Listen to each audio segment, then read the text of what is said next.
question asks us to identify the more reactive base between these two. To do that, we need to know something about their conjugate acids. Let's draw their conjugate acids.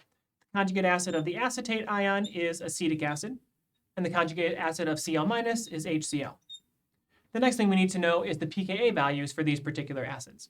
pKa value for acetic acid is 4.74, and this pKa value for hydrochloric acid is -7.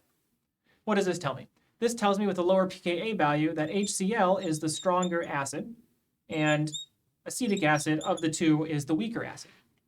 A stronger acid is more reactive, a weaker acid is less reactive. But that's not what this question's asking. This question's asking about the bases.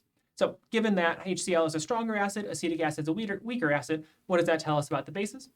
If HCl is a stronger acid, that means Cl- is the weaker base.